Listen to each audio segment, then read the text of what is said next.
तनोतना सदाशिव। भगवान बुद्ध ने आनंद के द्वारा महाप्रजापति को 8 गुरु धर्मों का उपदेश करने के बाद वो भिक्षु संघ में शामिल हो सकती हैं, ऐसा आदेश दिया। आनंद ने महाप्रजापति को जाकर वो सारे विमर्श बताए और महाप्रजापति ने उसे स्वीकार किया और सभी शाक्य कुल स्त्रियों के साथ महाप्रजापति को संघ में रहने का आदेश मिल गया। लेकिन अब संघ में रहकर करे क्या? घर में तो काम धाम था, गृहस्थ धर्म का पालन करना था। तो 2, 4, 6, 10 दिन के बाद महाप्रजापति भगवान के पास गई और भगवान से उन्होंने कहा, भंते इन शाक्यनियों के साथ मुझे कैसे करना चाहिए। शाक्यनियों के साथ अर्थात महाप्रजापति के साथ कपिल वस्तु की जितनी शाक्य स्त्रियां थीं, जितनी छत्राणियाँ थीं, वो सारी आ गई थी। तो वो करें क्या? तो जब महाप्रजापति ने भगवान से पूछा कि इन शाक्य स्त्रियों का क्या करें, इन्हें क्या करने के लिए कहें, तो भगवान बुद्ध ने कहा कि इन सब की उपसंपदा हो जाए। भगवान बुद्ध ने भिक्षुओं से कहा कि आप लोग इन शाक्य स्त्रियों को उपसंपदा दें। तो उस समय भगवान बुद्ध के जो शिष्य थे सारे ब्राह्मण थे, उनमें भी पंचवर्गीय भिक्षु प्रधान थे। उसके बाद यदि देखें तो शारिपुत्र धर्मसेनापति थे, वो भी ब्राह्मण थे, या फिर महाकाश्यप, ये सभी ब्राह्मण थे।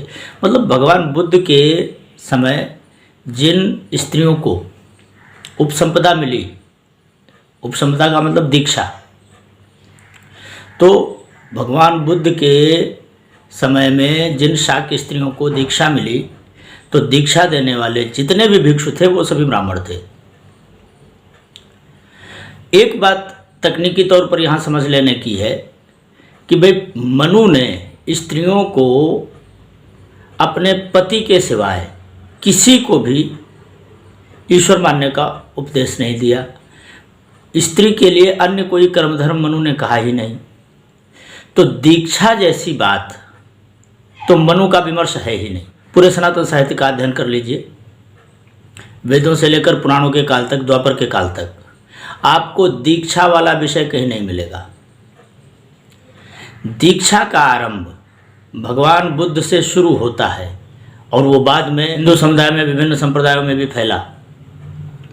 अब कोई कहे कि पुराणों में वैष्णवी दीक्षा, शाक्ति दीक्षा, ये दीक्षा, वो दीक्षा, इस दीक्षा का मतलब कुछ और है, और या मान लेते हैं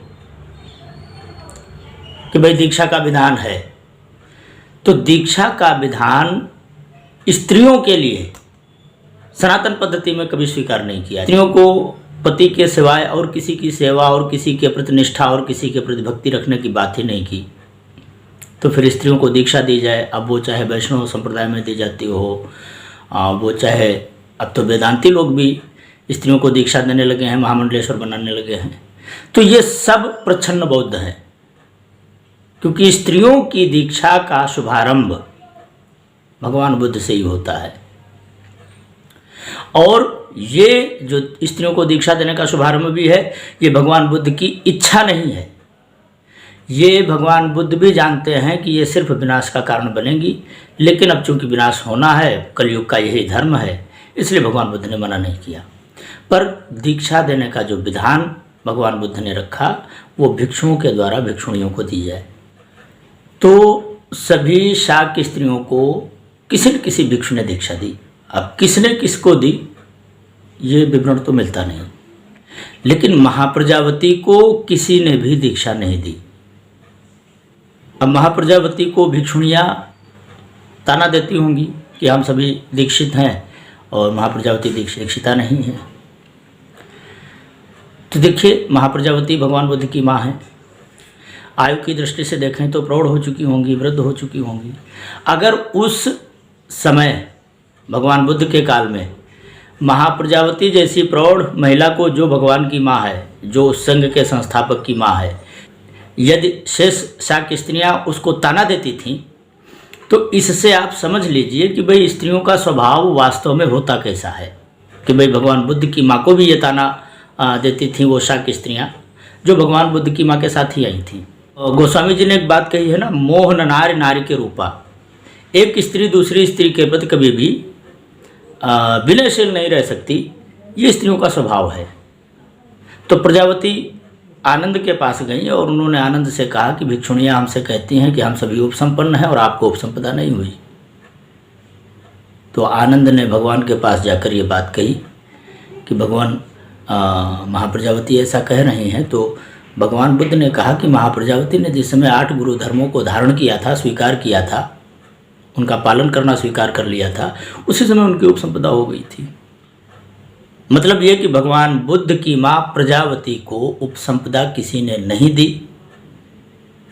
वो जीवन भर उपसंपन्न नहीं रही। ये एक बहुत गंभीर बात है कि भाई भगवान बुद्ध अपनी माँ को उपसंपदा देने की बात नहीं करते, मातृग्राम को उपसंपदा देने की बात करते हैं। तो भाई अगर गुरु धर्मों को स्वीकार कर लेना ही उपसंपदा थी, तो शेष शाक्य स्त्रियों को किसी न किसी भिक्षु के पल्ले बांध देना ये ठीक क्यों कहा जाएगा? और जब सबके लिए दीक्षा अनिवार्य थी तो माता को दीक्षा क्यों नहीं दी? ये एक प्रश्न है जिस पर भीमयानियों से उत्तर मांगा जा सकता है। चलो धीरे धीरे 2, 4, 6, 10 महीने बीते होंगे, 2, 4, 6, 10 दिन बीते होंगे, या फिर थोड़ा बहुत समय बीता हो। चूँकि महाप्रजापति थी तो राजरानी, और भगवान बुद्ध ने ये नियम बना दिया था कि कोई किसी भी भिक्षुणी को किसी भी भिक्षु के प्रति आदर प्रदर्शित करना ही पड़ेगा। अब ये बात प्रजापति को चाह कर भी हजम नहीं हो पा रही थी। तो महाप्रजापति आनंद से एक दिन बोली कि आप भगवान से ये प्रार्थना करो मेरे लिए कि मैं सिर्फ एक वरदान चाहती हूँ भगवान से कि सभी स्त्रियों और पुरुषों के बीच, सभी भिक्षु और भिक्षुणियों के बीच आयु के आधार पर अभिवादन की अनुमति भगवान दें। तो आनंद ने जाकर भगवान से ये बात कही तो भगवान ने बड़े कड़े शब्दों में कहा, आनंद, इसकी जगह नहीं, इसका अवकाश नहीं कि तथागत स्त्रियों को अभिवादन, प्रत्युत्थान, हाथ जोड़ने, सामीच कर्म करने की अनुमति दें। यह संभव नहीं है कि भिक्षु अर्थात पुरुष स्त्रियों को सम्मान दे, स्त्रियों के लिए हाथ जोड़े, स्त्रियों के लिए आदर सत्कार का भाव प्रदर्शित करे। यह तीर्थिक भी जिनका धर्म ठीक से नहीं कहा गया है, वो लोग भी ऐसी अनुमति नहीं देते। अब तीर्थिक से भगवान बुद्ध का जो उद्देश्य था जैनों से, महावीर स्वामी उनके समकालीन थे, उनसे बड़े थे, और भगवान बुद्ध ने कहा कि भाई ये जो तीर्थिक लोग हैं, ये लोग भी इस तरह का नियम नहीं बनाए हैं कि भाई पुरुष स्त्रियों को सम्मान दें। तो चूँकि जब तीर्थिक भी ऐसा करने की अनुमति नहीं देते हैं, तो भला कैसे तथागत स्त्रियों को अभिवादन करने की अनुमति दे सकते हैं? अब कोई जानबूझकर इसका अगर ऐसा अर्थ करना चाहे कि नहीं नहीं ये बात स्त्रियों का पुरुषों के संदर्भ में है, तो भगवान ने इसी संबंध में, इसी प्रकरण में धार्मिक कथा कहकर भिक्षुओं को संबोधित किया और भिक्षुओं से कहा, भिक्षुओं, स्त्रियों को अभिवादन करना, प्रत्युत्थान करना, हाथ जोड़ना, सामीच कर्म करना नहीं चाहिए, जो करे उसे दुष्कृत का दोष हो। अर्थात भगवान बुद्ध के अनुशासन में माता को भी सम्मान नहीं दे सकते। भगवान बुद्ध की तो माँ ही थी महाप्रजापति। अगर महाप्रजापति को सम्मान मिलना अपेक्षित नहीं था, तो अब इसके बाद स्त्रियों का ऐसा कौन सा पद है, स्त्रियों की ऐसी कौन सी स्थिति है जिसमें ये कहा जाए कि भगवान बुद्ध स्त्रियों को समानता का अधिकार देते थे? भगवान बुद्ध ने कहा कि यदि रहना है तो भिक्षुओं के पूरे अनुशासन में ही रहना होगा, भिक्षुओं के द्वारा कही गई कोई भी बात सहनी होगी, भिक्षुओं के द्वारा कहा गया कोई भी काम करना होगा। मैं पूछता हूँ कि जब ऐसी ही स्त्री भिक्षु संघ में भी स्वीकृत है, तो मनु के धर्म में निष्ठ विवाह धर्मा स्त्री किसी एक पति की सेवा शुश्रूषा करने के लिए अनुबंधित है, ये ज़्यादा अच्छा है, या फिर एक भीड़ भरे संघ में प्रत्येक स्त्री प्रत्येक भिक्षु की दासी बनकर रहे, ये अच्छा है। ये तो जो बुद्ध धर्म में दलित वर्ग जा रहा है या फिर वर्ग लाकर ले जाया जा रहा है, ये उसे विचार करना चाहिए। जो संघ के निर्माण में भिक्षुणियों का प्रवेश हुआ तो जो उन्होंने भिक्षुणियों के संदर्भ में नियम बनाए वो भी वही बनाए कि भाई स्त्री को किसी न किसी पुरुष के अनुशासन में रहना ही उसका कल्याण है। बस अंतर इतना था कि भाई एक गृहस्थ व्यवस्था में स्त्री एक घर की मालकिन होती है। पुरुष कितना भी उच्च पद पर बैठा हो, कितना भी श्रेष्ठ हो, लेकिन जब अपने घर की देहली पार करता है, घर के अंदर जाता है, तो वो एक स्त्री का पति रह जाता है और उस घर के भीतर स्त्री का साम्राज्य होता है। इसलिए स्त्री को गृहलक्ष्मी कहा गया वैदिक व्यवस्था में।